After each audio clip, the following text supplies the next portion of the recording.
بسم الله الرحمن الرحيم والصلاة والسلام على أشرف المرسلين. الحمد لله والصلاة والسلام على رسول الله. جزاك الله خير. الله يبارك فيك إن شاء الله.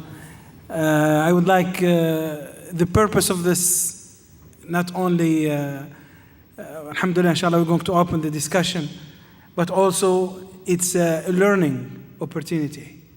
And sometimes to learn, we have to challenge ourselves and bring questions, the hard questions. Briefly, I'm going to share with you my own experience with the Hilal issue. And I hope we learn something from it, inshallah. I started earlier in 80s in our masjid,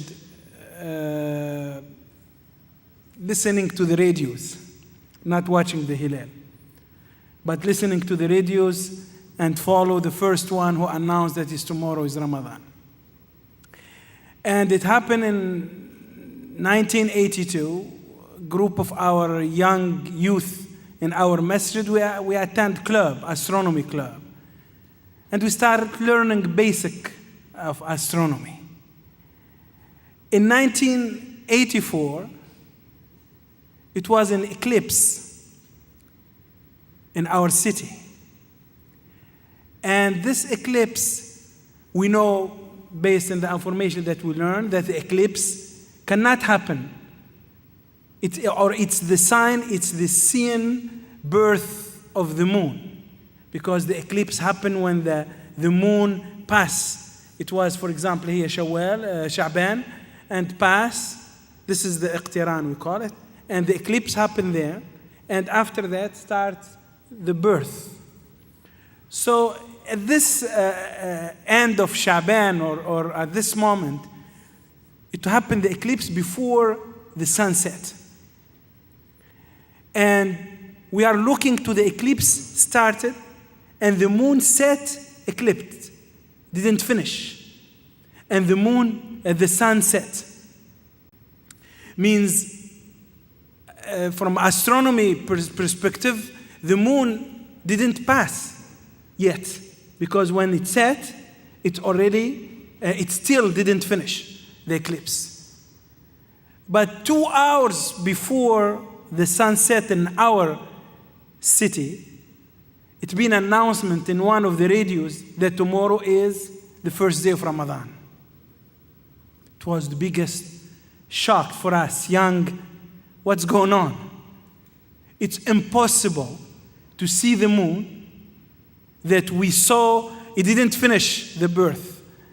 And somebody announcing that tomorrow is Ramadan, and they saw the moon already, and everything is. So we start making I say, we are not going to listen, number one, to any radio. We're going to do our efforts and try to understand. Because this is the motivation, find the truth and to be.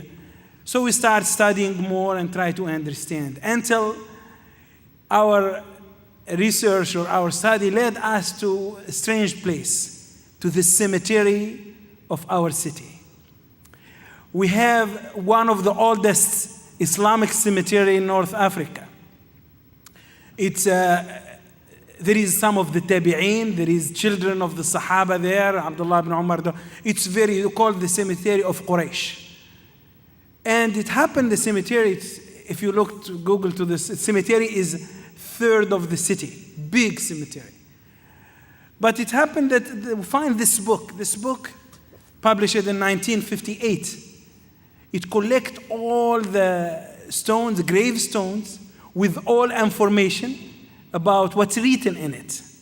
And the gravestone tell us the day of the week, Friday or Monday, and the Hijri day. For example, this Muslim, and most of them scholars, he died in Sunday in the month of Muharram, 430 Hijri. 430, almost 1,000 years ago. And they have a lot of values about all the graves and what's written. And what we start doing, we start converting this Hijri because we have the day of the week. If you don't have the day of the week, you cannot do that. And we start working values after values. They have hundreds of these dates. And this is in one of them, this is one of the volumes, has more than 200 gravestones. Guess what? More than 200 in only these volumes. There is no one dates that it's come before the calculation, the astronomical calculation. There is one day after. In one case, we find 2 days late, but we didn't find any of these dates that it announced the beginning of the month before the astronomical calculation. This is a great discovery. Tell us two things. Number one, how truthful these people are.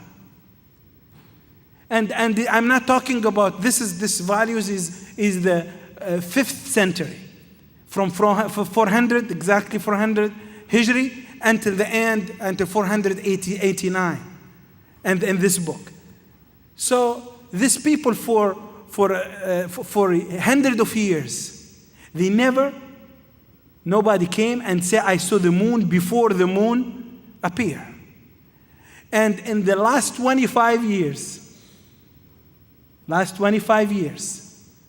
we have at least 12 times people, they said they saw the moon, and the moon, based on calculation, is not there. It's not born yet. In 1,000 years, we have no mistake. There is no one mistake. And in 25 years that we study, there is at least 12. The question is not calculation or seeing the moon. This is the biggest illusion. There is no contradiction, as the doctor explained, between the correct scientific calculation and the correct observation of the moon. So the question is the situation of the Ummah? Are we truthful with ourselves or not? This is the first things that I wanted to share it with you. It's from this, it's a very serious issue that we don't trust what we hear. We don't trust ourselves. These big questions. This is number one.